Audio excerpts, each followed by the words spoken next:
What's up, everybody? We're back with another baseball break. This is Junk Wax, O-Pee-Chee 1992. We did 1991, actually was fun. So they're so inexpensive, these boxes, that I'm going to go through like a little O-Pee-Chee 90 series, I guess. Literally picked this up for like $8 or something like that. So still fun, and, you know, maybe in a long, quite some time they'll appreciate, but not a lot of big rooks this year. See the original packaging. Not a lot of big rooks this year, but the most of the cards are worth about $1. All the good ones, so $1, $2. So literally, if we pull 10 superstars, we will have theoretically made our money back. If we pull the Griffey, then that actually did sell for like $20, PSA 10 graded. So you figure $8 for the box, $10 to grade the Griffey. If it comes back at 10, then, you know, you basically have broken even there, and then you get all the other cards for free. So if you pull 2 Griffies, that's kind of the goal. So my goal is to pull 2 Ken Griffey juniors out of this. So actually we'll top load and penny sleeve them if we do get them. So let's go ahead and break into this. See, the packs are pretty thin. Something about these OPG packs, I don't know what it is. I know they're worthless for the most part, but they're so satisfying. They feel good. Maybe it's the I have an affinity for the OPG label. So gonna do a lot of OPG on this channel. OPG, if you don't remember, is a little less print run during the Junk Wax era. They did a lot of baseball. Basically, they're owned by Topps or Upper Deck, but they were owned by Topps for a little bit there.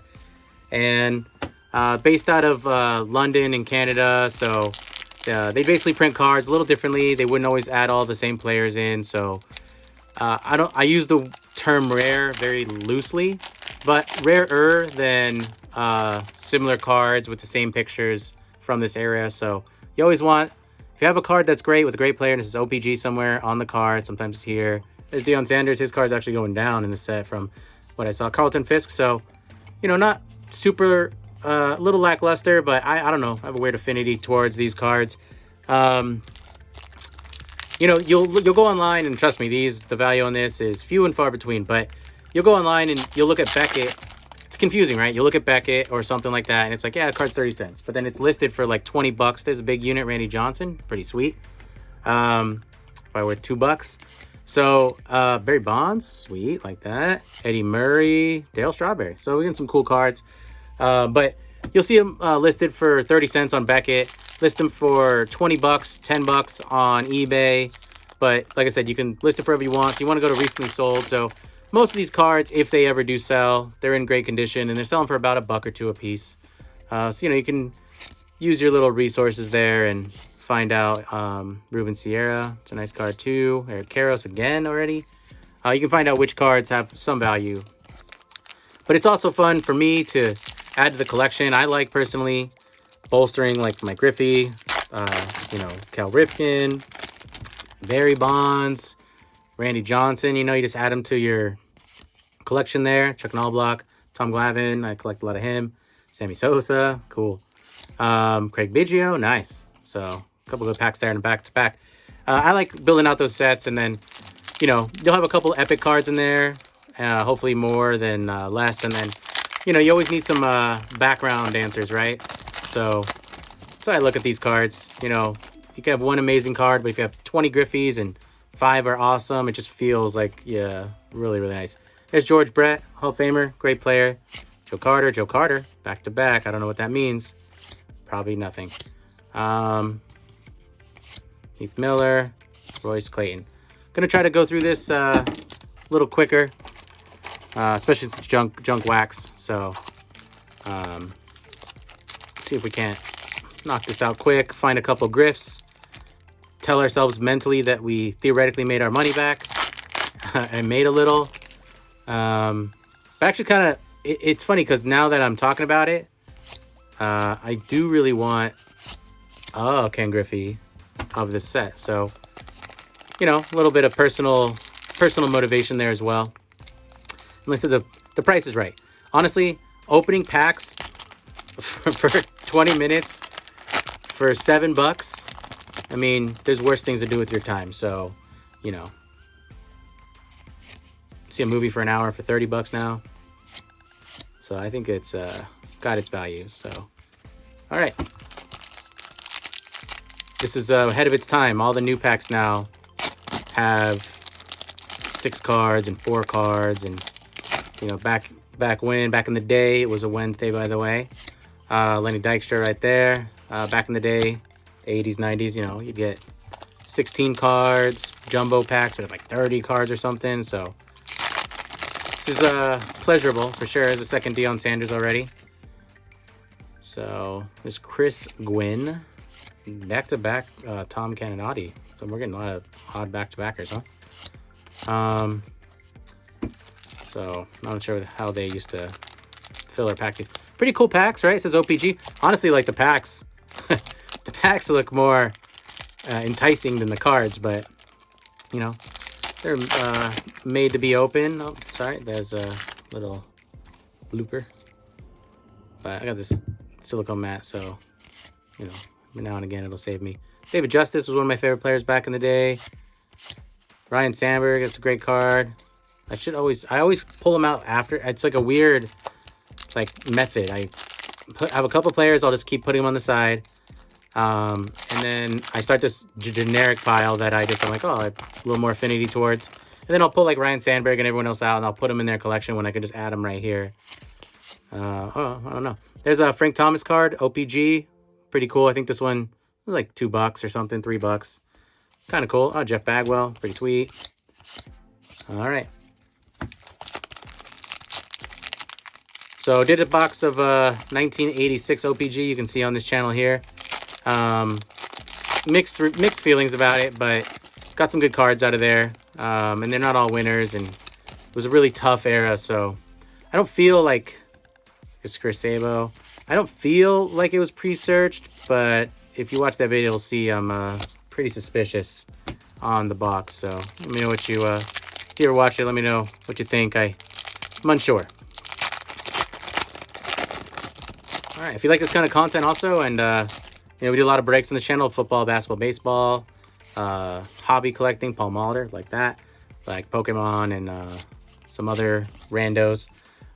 Please go ahead and hit that like and subscribe. It doesn't cost anything, helps us move forward. And you know, still committed. I mean, like I said, I recently got into this again. Had to just come back home to my hometown and saw my cards, and I was started to buy some boxes. I must have opened, gosh, you know, at least 10 to 20 boxes, Sandy Alomar, before I started recording. And some pretty cool ones too, and pulled a lot of great cards. And so I'm having a great time. And then I started recording. I was like, hey, why not? So I don't see this train slowing down anytime soon. So if you can help us, you know, just grow by click of a button, we'll keep the content flowing. We'll get some cool packs, cool boxes, some of these throwback boxes. Eric Karros again, man. I used to love Eric Karros when you know, I was a big Dodgers fan. Well, I am a big Dodgers fan, but I get a lot of his card. All right, Andres Galarraga, collected a lot of him back in the day. George Brett again. Sammy Sosa again. Some cool cards. Like, they feel good. They you know, they try to get super fancy in the 90s, and like a lot of cards stick together. Or you'll see I have some other breaks that are like undesirables, like, but you know, we'll break them nonetheless. And at least these, like, they slide good. They just feel like a solid, another back-to-back. This is very common for them. Will Clark right there. But you know, Don Mattingly, always like that. Mr. Donnie Baseball. But these feel good. They slide right. You know, the pleasure in actually opening the packs, sound and the feel at least is there. So that's something. And trust me, you don't think it's a lot until you go through some breaks where you're like, I would give anything to be able to just shuffle through these cards. I'm not sure if I'll ever release it, but I did a 1996-97 Fleer basketball. I was looking for Jordan Platinum, $4,000 card. That was probably the most expensive box I bought. I kind of knew better, but I still was, you know, you never think it's going to be you. Nolan Ryan, always collect that, like that. And Jeff Bagwell, but Craig Biggio again. But the cards were sticking together. I pulled 3 Kobe Bryant rookies out of one pack, and they were all stuck together. And even with my meticulous, I mean, it was a long video of me slowly trying to take away these, pull these cards apart, and there's a big unit. and they didn't bode well. So I need to like I need to like research techniques on how to like do that so we can put that out as content. But it was pretty disheartening, and you can tell in my inflection I was really not feeling it. When you spend a couple shekels on a box and you pull 3 Kobe rookies in a row, literally like the 3 were stuck together like bricked this hard, and I took as much time as I could to like peel them off as slowly as possible, and it was boring and not fun, and they got ruined. So anyway, so live a little bit of that, and 1992 baseball O-Pee-Chee. It's a dream. Life would be a dream. All right, Griff. We're halfway through the box, a little over halfway. It's Donnie Baseball again. I was looking for 2 of you, but I guess I'll take 1. So go ahead, pop your little head out.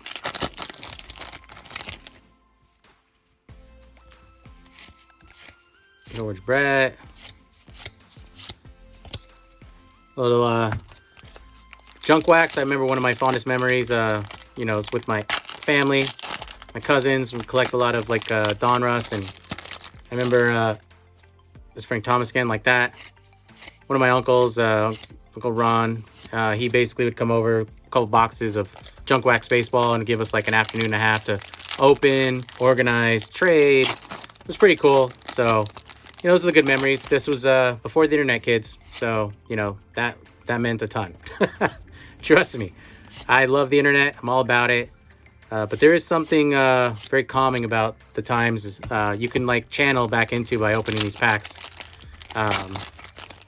while I'm on the internet doing it. But, you know, kind of disconnect mentally. So that's nice.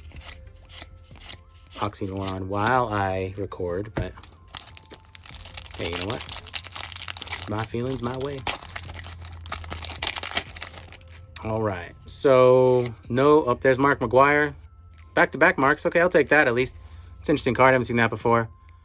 A little cut-off sleeves. Very 80s into the 90s, huh? Ruben Sierra, Don Mattingly, Bernie Williams, like that. I used to collect a lot of Bernie Williams. Well, I guess I still do. It's like too much work to unsleeve certain players that have no value but have value to you because you collected so many. I will for some that are like I don't really care about that I thought were good at the time.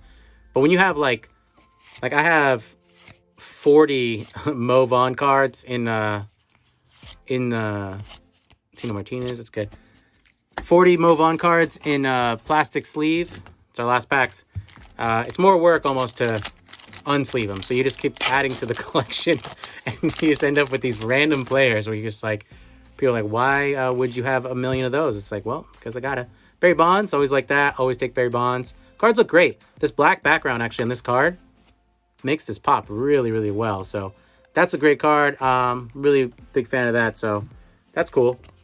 I like the way it looks. Here's Cal Ripken. Another good pack.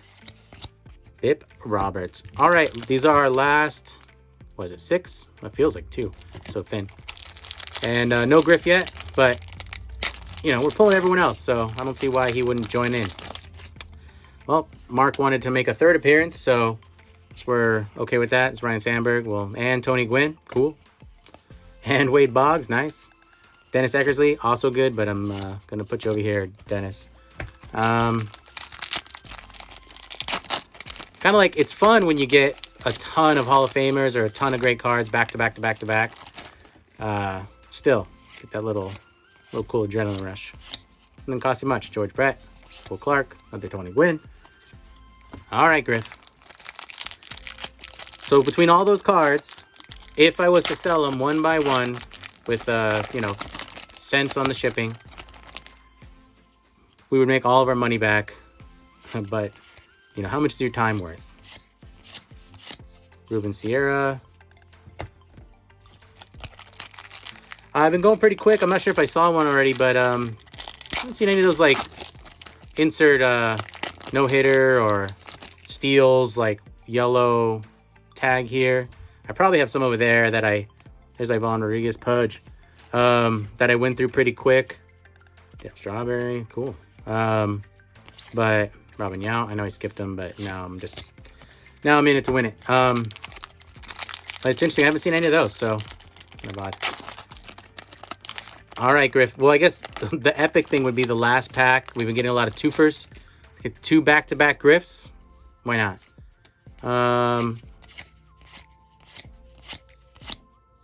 Last pack, not one Griffey. Plenty of Hall of Famers, plenty of great cards. Really love that Barry Bonds with the black backdrop. You know, so I just think it looks great. All right, Ken Griffey Jr., come on out. Lee Smith back-to-back, so no Griff there. Oh, well, okay. Guess consolation prize. Dale Strava, yep. All right, well, that was our break. We do a lot of breaks on this channel. Please hit that subscribe, and we'll see you on the next break. Bye-bye.